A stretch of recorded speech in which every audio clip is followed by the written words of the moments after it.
Rajiv schooling में आपका स्वागत है। आज एक नए प्रश्न के साथ। यदि आपका भी कोई प्रश्न हो तो आप हमें कमेंट कर सकते हैं। प्रश्न में दिया है कि एक व्यक्ति अपने नेत्रों से 40 सेमी से कम दूरी पर स्थित पुस्तक के अक्षरों को स्पष्ट नहीं देख सकता है। 40 सेंटीमीटर से कम दूरी पर स्थित पुस्तक को वो क्या कर रहा है? स्पष्ट नहीं देख सकता है। मतलब कि नजदीक की वस्तु को नहीं देख पा रहा है। देख किसको पा रहा है? दूर की वस्तु को नहीं देख रहा है। किसको? 40 सेंटीमीटर से कम दूरी पर जो वस्तु है उसको नहीं देख पा रहा है, लेकिन उससे दूर की जो वस्तु है उसको तो देख रहा है। बोल रहा है कि 40 सेमी से कम दूरी पर स्थित पुस्तक के अक्षरों को स्पष्ट नहीं देख रहा है। मतलब 40 सेंटीमीटर से कम की दूरी पर जो पुस्तक का अक्षर है उसको नहीं देख पा रहा है। मीन्स कि उसके नेत्र में कौन सा दोष है? निकट का वस्तु वो नहीं देख रहा है, दूर का देख रहा है। तो मतलब कि उसके नेत्र में दूरदृष्टि दोष है। उसके नेत्र में कौन सा दोष है? तो दूरदृष्टि दोष है, क्योंकि वो दूर की वस्तु को देख रहा है लेकिन नजदीक की वस्तु को नहीं देख रहा है। कितने नजदीक वस्तु को नहीं देख रहा है? 40 सेंटीमीटर से दूर की वस्तु को देख रहा है, लेकिन 40 से पहले की जो वस्तु है उसको नहीं देख रहा। 40 सेंटीमीटर मतलब इतना ही हुआ ना, तो इसमें पास की वस्तु को नहीं देख रहा है। दूर जा रहा है तो वस्तु को दिख रहा है। दृष्टि में दूरदृष्टि है, दूरदृष्टि दोष है। इस दोष का निवारण के लिए उसे किस प्रकार का लेंस चाहिए? दूरदृष्टि दोष का निवारण कौन सी लेंस से होता है? उत्तल लेंस से होता है।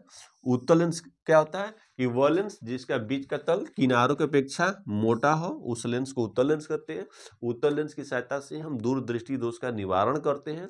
यदि किसी व्यक्ति का नेत्र में दूरदृष्टि दोष है तो हम उत्तल लेंस का चश्मा बनाकर उसको पहना देंगे तो उसका दूरदृष्टि दोष दूर हो जाएगा। दृष्टि दोष में क्या होता है कि दूर की वस्तु तो दिखाई देता है बट नजदीक की वस्तु दिखाई नहीं देता है। तो यदि नजदीक का नहीं दिख रहा है तो नजदीक देखने के लिए स्पष्ट क्या होता है कि नजदीक में आप स्पष्ट दृष्टि की जो न्यूनतम दूरी होती है उस पर किसी वस्तु को रखते हैं तो क्लियर दिखता है। मतलब कि उससे साफ दूर भी जाएगा तभी नहीं। मतलब नजदीक की किसी पुस्तक को पढ़ने के लिए या नजदीक में किसी वस्तु को देखने के लिए हमारे जो नेत्र होता है उसकी स्पष्ट दृष्टि की एक न्यूनतम दूरी होता है जहां पर रखी हुई वस्तु हमें स्पष्ट दिखती है। तो स्पष्ट दृष्टि की जो न्यूनतम दूरी होता है वो कितना होता है? 25 सेंटीमीटर होता है एक स्वस्थ नेत्र के लिए। स्वस्थ नेत्र के लिए स्पष्ट दृष्टि की जो न्यूनतम दूरी होता है 25 cm होता है। स्पष्ट दृष्टि की न्यूनतम दूरी कहते किसे हैं कि नेत्र से सबसे नजदीक का वह बिंदु, नेत्र से सबसे नजदीक का वह बिंदु जहां पर रखी हुई वस्तु का प्रतिबिंब या रखी हुई वस्तु को नेत्र साफ साफ देख सके तो उस बिंदु को उस नेत्र का स्पष्ट दृष्टि की न्यूनतम दूरी कहते हैं।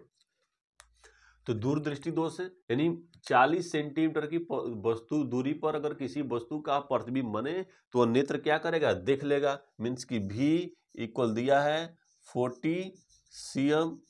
भी क्या है? निगेटिव होगा। अब U का मान कहाँ रख देंगे? -25 cm। मतलब कि वो स्पष्ट दृष्टि की जो न्यूनतम दूरी है उस पर रखी हुई वस्तु को नहीं देख पा रहा है। मीन्स कि 40 सेमी की दूरी पर वस्तु को देखता है लेकिन उससे नजदीक की वस्तु को नहीं देख पा रहा। तो हम उसको रखेंगे U पर। अगर कोई वस्तु स्पष्ट दृष्टि की न्यूनतम दूरी पर रखते हैं तो वस्तु 40 सेंटीमीटर देखना चाहिए क्योंकि वो उससे दूर वस्तु का प्रतिबिंब बन रहा है तो देख रहा है। तो V बराबर हो जाएगा -40 cm, U बराबर होगा -25 cm। F का हमारा मान फाइंड करना होगा। F इक्वल वाट, और हम जानते हैं लेंस सूत्र से कि 1/f इक्वल होता है 1/v -1 अपन में U। 1/f का वैल्यू निकालना है। 1/v का मान रख देंगे। v का होता है -4040 -1 में -25 और 1/f इक्वल हो जाएगा 40 और 25 का एलसीएम निकाल लेंगे तो हो जाएगा 200 और 40 में इसमें डिवाइड करेंगे तो कितना हो जाएगा?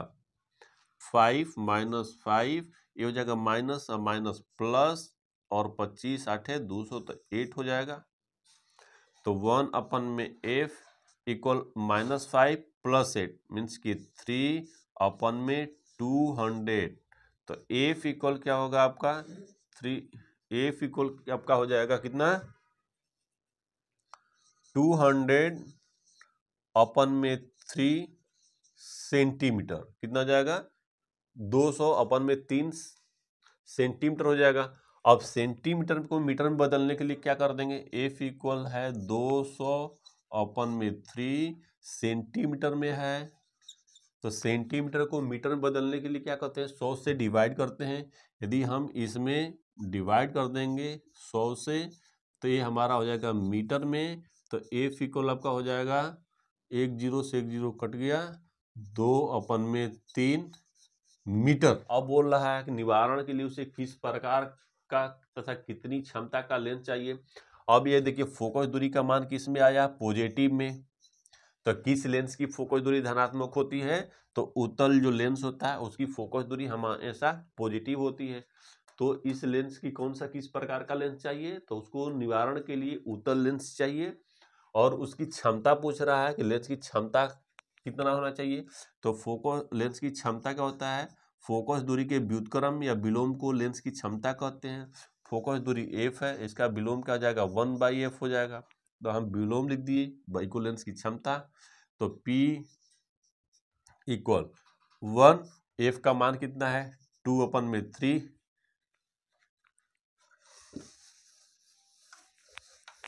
2/3 है, तो P इक्वल हो जाएगा 1/1 इंटू 3/2, तो P इक्वल हो जाएगा 3/2 मीन्स की 1.5 डायप्टर। तो लेंस की क्षमता कितनी हो जाएगी 1.5 डायप्टर। तो कितनी क्षमता का लेंस का प्रयोग करना होगा, तो 1.5 डायप्टर क्षमता का लेंस का प्रयोग करना होगा। किस प्रकार का लेंस होगा, तो उसके नेत्र को दूर करने के लिए दोष की उत्तल लेंस लगाएंगे। उसके नेत्र में कौन सा दोष है, तो दूरदृष्टि दोष है। क्यों, क्योंकि वो दूर की वस्तु को देख रहा है, नजदीक की वस्तु को नहीं देख रहा है। यदि आपका भी कोई प्रश्न हो तो आप हमें कमेंट कर सकते हैं। यदि अभी तक आपने इस चैनल को सब्सक्राइब न किया हो तो सब्सक्राइब कर लें, ताकि हर रोज आपको एक नई वीडियो प्राप्त हो। राजीव स्कूलिंग से जुड़ने के लिए धन्यवाद। आपका दिन मंगलमय हो।